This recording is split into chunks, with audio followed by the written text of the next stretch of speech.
You know, sometimes an entire story, a whole universe of conflict, of heartbreak and history, can be hiding in just a few words. Today, we're going to unpack one of those stories. It's just a single line of dialogue, but it contains a lifetime of drama. So let's dive in and see what it has to tell us. So, our story doesn't actually begin with words being spoken, it begins with a title. And this title, it's not just a label. Think of it more like a frame. It's the lens that we're supposed to see everything else through. And right off the bat, it's a pretty powerful statement about things like inheritance, patterns, and maybe even destiny.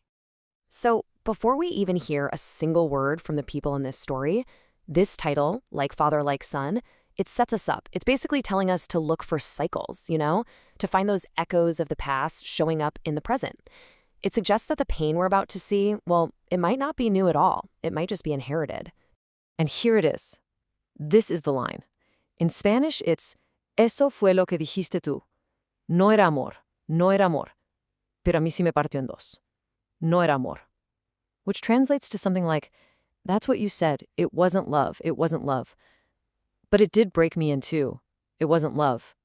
You can just feel how much is packed inside this one sentence. It's a dense, emotional story that we're going to deconstruct piece by piece. Okay, so let's start at the very beginning. The first view we're going to look at is how this sentence just throws us right into the middle of a fight. So check out how the dialogue opens. It doesn't start with someone talking about their feelings or a memory. No, it starts with a pointed finger, a direct accusation. The speaker is immediately saying, hey, we share a history and it was a painful one. That's what you said. Just think about the power in those few words. In an instant, two characters just appear in our minds. You've got the speaker, and then you've got the you they're talking to. And us, we the listeners, are dropped right into the crossfire. So from that opening shot, that accusation, the dialogue takes a really sharp turn. The speaker isn't just remembering what was said, they're wrestling with it. And that leads us to the second key part of this whole thing, a stark and repeated denial.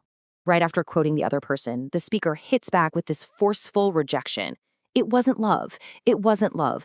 And notice, it's not just said once, it's said twice. That repetition, it is absolutely crucial to understanding what's going on here. Let's just pull that phrase out for a second. Is the speaker just stating a fact they've accepted, matter-of-factly, or is this something else entirely? Is it maybe a desperate chant? An attempt to convince not just the other person, but maybe themselves? Okay, look at this. The difference is profound. If you say it once, it wasn't love, well, that's just a statement. It's a conclusion you've reached. But say it twice, it becomes an insistence. It feels defensive, right? Like someone is trying to build a wall around their heart, trying to hold back a flood of emotion. That repetition turns a simple fact into a desperate plea. And right after that wall goes up, a single word shows up to tear it all down. This is the pivot point of the whole emotional journey in this sentence. Pero. In English, but. This one tiny word changes everything. It's like a hinge that swings the entire meaning of the sentence in the complete opposite direction. Everything that came before, the denial, the insistence, it's all about to be completely undermined by what's coming next. And here it is. This is where the true emotional core of this whole thing is revealed. That wall of denial just crumbles, and what's left is a raw, painful, and deeply personal admission. But it did break me in two. Wow. What a contrast. After insisting over and over that it wasn't love, the speaker confesses the devastating impact it had anyway.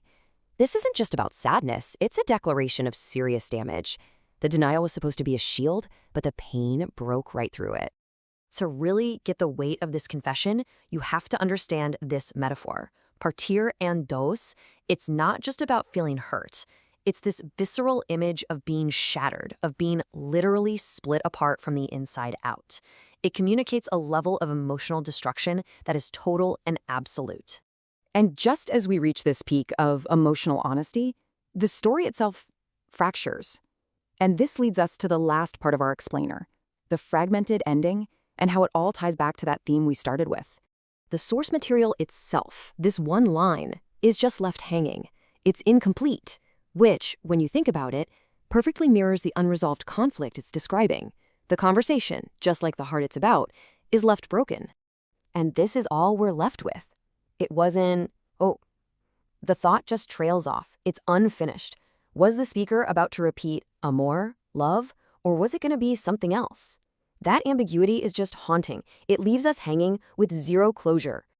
So this forces us to ask, what happens next? What's the unspoken truth just lingering in the air between them?